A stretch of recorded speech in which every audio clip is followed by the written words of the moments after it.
안녕하십니까. 요양보호사 자격증 한 번 시험으로 끝내기 라니생과 요양보호 수업입니다. 우리 필기시험에 이어서 실기시험 문제를 가지고 풀어보도록 하겠습니다. 첫 번째 문제를 보실까요? 방문 요양 서비스를 수행하면서 대상자의 큰아들이 매달 노령연금을 가로채서 경제적으로 매우 어려움을 받고 있는 것을 발견했을 때 신고하는 곳은 시군구, 노인보호전문기관, 노인인권보호기관, 국민건강보험공단, 학대 피해 노인 전용 쉼터. 우리 답은 2번이겠죠. 네. 노인학대가 의심만 되어도 경찰서나 노인보호전문기관에 노인보호전문기관 1577-1389입니다. 거기에 신고해야 되고, 신고하지 않게 되면 500만원 이하의 과태료가 부과되고요. 우리는 신고 의무자입니다. 신고 의무자이기 때문에 해야 되고요. 이 노인보호 전문기관은 노인학대에 대해서 체계적으로 대처할 수 있고요. 노인학대 예방 및 노인인식 재교육을 시키고 개선교육을 시키고 노인 자살 예방 교육 등을 통해서 노인의 삶의 질을 향상을 도모합니다. 학대 피해 노인 전용쉼터는 피해받은 노인에 대한 일정 기간을 보호 조치하고요. 심신 치유 프로그램을 제공하고 있습니다. 네, 이게 그래서 여기서의 답은 노인 보호 전문 기관. 네. 2번 하겠습니다. 다음 사례에서 침해당한 시설생활 노인의 권리는 이라고 되어 있네요. 와상 상태인 박씨 할아버지의 유일한 낙은 자녀들과 이야기를 나누는 일인데 방에 별도의 전화도 설치되어 있지 않고 휴대전화도 없어 평소에 늘 외롭게 지내고 있다. 1번 질 높은 서비스를 받을 권리. 그 다음에 두 번째는 사생활 및 비밀 보장에 대한 권리. 그리고 개별화된 서비스를 제공받을 권리. 자신의 재산과 소유물을 스스로 관리할 권리. 자신의 견해와 불평을 표현하고 해결을 요구할 권리가 있는데 여기서는 입소 노인이 원할 때 정보통신기기, 유무선, 전화기 등을 사용할 수 있고요. 우편물의 수신이나 발신에 대한 제한이 있어서는 안 됩니다. 그래서 이것은 답은 사생활물 비밀 보장에 대한 권리고요. 질 높은 서비스, 여기서 답은 2번입니다. 그 다음에 질 높은 서비스에 받을 권리는 뭐가 있냐면 우리 혹시 이거 사용한다니까 이씨 할머니 머리 파마 약 싸게 산 거 그래서 불평을 얘기하시는 거 그것도 받고요. 그 다음에 자신의 견해와 그거는 뭐가 있냐면 박씨 할머니가 물리치료 받고 왔는데 식은 국하고 음식, 식은 반찬을 해서 그거에 대해서 불평을 얘기했습니다. 이것도 해결해야 될 거고요. 그 다음에 자신의 재산 같은 것도 당연히 해야 되고 그 다음에 개별화된 서비스를 받을 권리는 뭐냐면 할머니가 쪽진 머리를 하고 계셨는데 시설 같은 데는 짧은 머리가 편하다고 해서 남자같이 짧게 잘랐다고 해서 불평을 얘기할 때 이것도 개별화된 서비스를 받을 권리에서 침해받고 있는 것입니다. 그래서 여기서는 사생활 및 비밀 보장에 대한 권리를 침해받고 있고요. 3번 보시겠습니다. 다음 중 팔꿈치 통증 예방하기 위한 스트레칭 운동으로 옳은 것은 보시면 팔꿈치니까 이 손을 잡아줘야 되겠죠. 2번이네요. 그리고 1번하고 3번하고 4번 같은 경우는 뭐 어깨 통증 같은 거라든지 그다음 5번과 같은 것은 우리가 근무하기 전에 스트레칭 하는 게 좋겠죠. 4번하고 5번도 근무하기 전에 스트레칭 가능하고 그 다음에 1번하고 3번 같은 경우는 어깨 스트레칭을 하기 위해서 하는 거고요. 그 다음에 팔꿈치 통증 예방하기 위해서는 2번이 답이 되겠네요. 네. 4번 보시겠습니다. 다음 사례의 치매 대상자에게 나타나는 인지장애 증상으로 옳은 것은 치매 대상자가 대화 중에 말문이 자주 막히고 말은 짧고 자주 끊어지며 앞뒤가 맞지 않아 이해할 수 없는 말을 한다 라고 했는데 기억력 저하, 실행 기능 저하, 언어의 능력 저하, 진압력 저하, 시공간, 파악 능력 저하. 우리 치매에서 보면은 기억력 저하라는 것은 약속을 잊고 물건을 자주 잃어버립니다. 실행 기능 저하 같은 경우는 옷매무새 같은 거 흐트러지고 지저분한 인상을 주고 그거에 대해 관심이 없는 거죠. 언어 능력 저하, 이게 답이 많네요. 여기 근데 말문이 자주 막히고 말수가 현저하게 감소하는 것입니다. 이게 답이고요.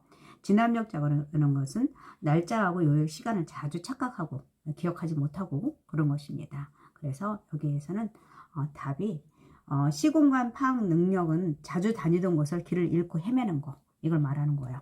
그래서 3번이 되겠네요. 네.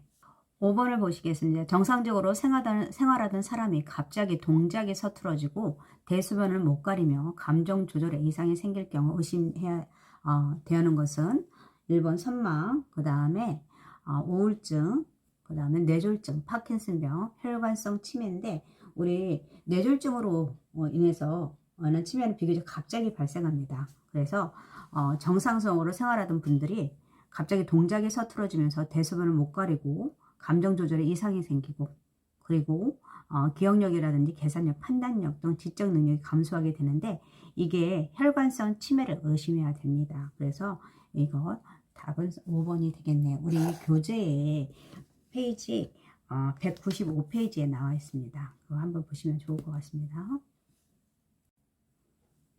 6번 보시겠습니다. 가루약을 투약할 때 물기가 있는 숟가락을 사용하면 안 되는 이유는 가루약이 굳어지기 쉽기 때문에, 약의 색깔이 변하기 쉽기 때문에, 약의 용량이 변하기 쉽기 때문에, 약의 성분이 변하기 쉽기 때문에, 약의 냄새가 변하기 쉽기 때문에 답은 4번이겠죠? 네, 약의 성분이. 네. 가루약 같은 경우는 숟가락에 이물질이라든지 물기가 있게 되면은 변하기 쉽습니다. 그러니까 물기가 없는 숟가락을 사용할 수 있도록 하는 것이 좋고요. 앉는 자세가 가능한 편마비 대상자에게 단추 있는 옷을 갈아입히는 방법으로 옳은 것은 대상자는 침대에 불편한 쪽을 팔을 짚고 앉는다. 먼저 대상자의 건강한 쪽 팔부터 입힌다. 불편한 팔을 입힌 후에 건강한 쪽 팔을 입힌다. 한쪽 팔을 입힌 후 대상자의 몸 앞으로 상의를 돌려 다른 팔을 입힌다. 옷을 입히기 전에 상의 한쪽 소매 끝에서 허리까지 모아준다라고 했는데 일단은 편마비 대상자니까 옷을 입힐 때는 불편한 쪽부터 벗길 때는 건강한 쪽이죠. 그래서 그리고 대상자 같은 경우는 침대에 앉았을 때 건강한 쪽으로 팔을 짚습니다. 그래서 불편한 쪽을 먼저 입히죠. 그래서 답은 여기서 불편한 쪽 팔을 입힌 후에 건강한 쪽으로 팔을 입히고요. 그 다음에 먼저 아니죠. 불편한 쪽을 먼저 입히니까 답은 3번이고 그 다음에 한쪽 팔을 입힌 후에 대상자의 몸 뒤로 상의를 돌려서 다른 팔을 입히도록 하는 것이 좋겠죠. 예. 그래서 불편한 쪽을 먼저 입힌 뒤에 대상자의 상의를 돌려서 건강한 쪽으로 팔을 입히는 게 좋고요. 그 다음에 옷을 입히기 전에 요양보호사는 상의 한쪽 소매 끝에서 그래서 어깨까지 목선까지 모아쥐고 입히는 것이 좋습니다. 그래서 여기서 답은 답이 3번이 되겠네요. 네. 8번 보시겠습니다. 왼쪽 다리가 약한 대상자가 보행기를 사용하여 이동할 때 순서로 옳은 것은 이라고 했습니다. 우리 보행기 나왔네요. 보행기 손잡이 위치는 어디인가요? 네. 보행기는 둔부죠. 팔의 각도는 30도입니다. 보행기 같은 경우는 한쪽 발이 약할 때라든지 양쪽 발이 약할 때가 있습니다. 그래서 한쪽 발이 약할 때는 보행기와 약한 발이 먼저 가고 그 다음 건강한 발이 뒤에 따라오면 됩니다. 그래서 여기서는 왼쪽 다리가 약하다고 했으니까 보행기와 왼쪽 발은 오른팔이죠. 네. 그래서 그 다음에 양쪽 발이 아플 때는 이때는 보행기가 먼저 가고요. 그리고 오른쪽 발이든 왼쪽 발이 상관없습니다. 이런 경우에는 양쪽 다리가 약할 때입니다. 다리가 약할 때. 한쪽 다리가 약할 때는 이때는 보행기와 그 다음에 같이 불편한 다리를 가고 그리고 건강한 다리가 가면 됩니다. 네. 그리고 보행기의 위치, 손잡이 위치는 둔부이고요. 팔의 각도는 30도. 이거 꼭 알아두시면 좋겠죠. 네. 30도씩 아니라 30도죠. 네. 그 다음에 9번을 볼까요? 다음 중 고혈압 대상자의 가장 바람직한 식단은 고혈압이니까 저지방, 그 다음에 저나트륨, 그 다음에 뭐 저탄소 뭐 이런 것이 좋겠죠. 네, 그래서 보리밥이라든지 뭐 단백질도 양질의 단백질이 좋게 올 것이고요. 그 다음에 보리밥, 그 다음에 맑은 감자국, 달걀, 야채찜이 좋겠네요. 네, 4번이네요. 10번 보시겠습니다. 대상자에게 안전하고 쾌적한 환경을 제공하기 위한 방법으로 옳은 것은 욕실에 문턱을 낮춘다. 현관에 의자를 놓아둔다. 계단에 작은 깔개를 깔아놓는다. 배설물 등을 치울 때는 간접 조명을 사용한다. 계단의 높이를 잘 볼 수 있도록 벽에 조명을 설치한다. 답은 2번이겠네요. 그죠? 욕실의 문턱은 없애야 되고요. 계단의 가장자리에 미끄럼 방지, 고무 등을 댈 수 있도록 하고요.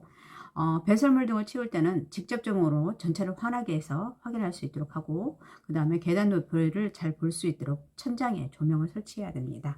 그래서 여기서는 답이 2번이 되겠네요. 네. 11번 보시겠습니다. 다음과 같은 상황을 해결하기 위한 회의로 옳은 것은 박땡땡 어른실은 요양보호사들이 다른 일을 하는 사이에 특별한 이유 없이 같은 방 어른실을 꼬집거나 발로 차기도 하면서 괴롭혀 같은 방 어르신들이 방을 바꿔달라고 한다. 1번 점검회의, 2번 사례회의, 3번 업무보고회의, 4번 간담회의, 그 다음에 5번 검토회의가 있습니다. 우리 보시면 사례회의 같은 건 대상자의 상황과 제공되는 서비스에 대해서 점검하고 평가하는 것입니다. 그리고 대상자의 욕구에 맞는 서비스를 제공하기 위한 회의 같은 건데, 이것을 해주는 이유는 대상자에게 제공되는 서비스 질을 지속적으로 관리하고, 그리고 대상자에 대한 정보 교환이라든지 목표를 공유하고 질 높은 서비스를 제공하는 것입니다. 그리고 대상자의 서비스 제공 계획의 타당성을 검토하고 서비스 내용을 조정하고, 그리고 대상자와 관계된 직종들의 역할 분담을 명확하기 위해서 사례회의를 합니다. 그 다음에 우리 원래회의 같은 경우도 있었죠. 원래회의 같은 거 요양보호사들이 서로 정보와 경험을 공유하고 장기 요양 기간이 정보를 전달하고, 그리고 요양보호사들로부터 애로사항을 듣는 위한 개최하는 회의라고 생각하시면 됩니다. 그래서 여기서는 사례회의가 되겠네요. 네. 그 다음에 12번 보시겠습니다. 치매 대상자가 이유 없이 체중이 줄어들 경우 요양보호사의 대처 방법으로 옳은 것은 1번 저지방 식이를 제공한다. 그 다음에 고열량 음식을 제공한다. 의사에게 알리고 원인을 파악한다. 고섬유질 식이를 제공한다. 식사량을 늘린다 라고 했는데, 체중 감소 이유를 발견하지 못한 경우에는 우리가 치매 대상자가 평소 좋아하는 음식을 제공한다든지 아니면 고열량 액체 음식을 제공할 수 있어서 체중을 줄어들지 않도록 예방하는 것입니다. 그래서 고열량 음식을 제공한다. 답이 2번이 되겠네요. 네. 13번 보시겠습니다. 치매 대상자의 운동을 돕는 방법으로 옳은 것은 산책이 가장 간편하고 효과적인 운동이다. 요양보호사와 친숙해지기 위해 운동을 한다. 그 다음에 낙상 예방을 위해서 주로 앉아서 운동하도록 한다. 그 다음에 지루하지 않도록 시간대에 바꾸어 가면서 운동한다. 모든 운동은 다리 쪽에서 시작하여 머리 쪽으로 진행해야 한다라고 했는데, 우리 치매 대상자한테 운동을 돕는 방법에서 산책이 가장 간편하고 효과적이고요. 그 다음에 요양보호사와 친숙해진 다음에 운동을 할 수 있도록 하는 것이 좋습니다. 그리고 균형을 잡을 수 있는 치매 대상자는 선 상태에서 운동을 하는 것이 좋고요. 매일 같은 시간대에서 일정한 순서대로 풍경을 보면서 운동을 하고요. 모든 운동은 어디 쪽에서 머리 쪽에서 시작해서 다리 쪽으로, 다리 쪽에서 아니라 머리 쪽에서 시작해서 다리 쪽으로 가야 됩니다. 그래서 여기서의 답은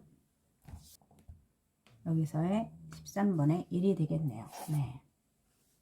14번 보시겠습니다. 다음과 같은 문제 행동에 대한 대처 방법으로 옳은 것은 치매 진단을 받고 요양시설에 입소해 77세 할머니는 하루 종일 화장실에서 화장지를 풀어 가늘게 꼬았다가 묶는 일을 계속하고 있다. 1번 벌과 보상을 적절히 사용하여 교정한다. 2번 왜 그런 행동을 하는지 자세히 물어본다. 3번 같은 행동을 할 때마다 지적해서 중단하게 한다. 4번 대상자가 스스로 화장실에서 나올 때까지 함께 있어준다. 5번 좋아하는 소일거리를 제공하여 화장실에서 나올 수 있도록 한다.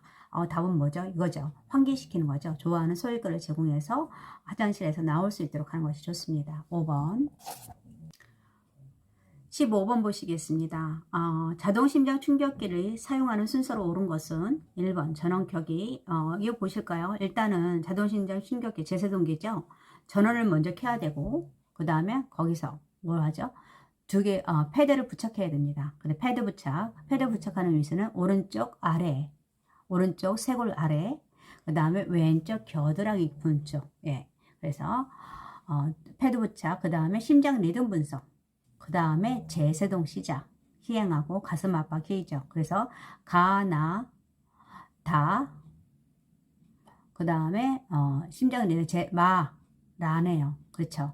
가나다 마라네 2번이네요. 그죠? 네. 네, 이거 꼭 알아두시는 게 좋을 것 같습니다, 여러분. 그래서 15번까지 문제를 풀어봤습니다. 우리 다음에 다시 모의고사 가지고 문제를 풀어보도록 하겠습니다. 오늘 함께 해주셔서 감사합니다.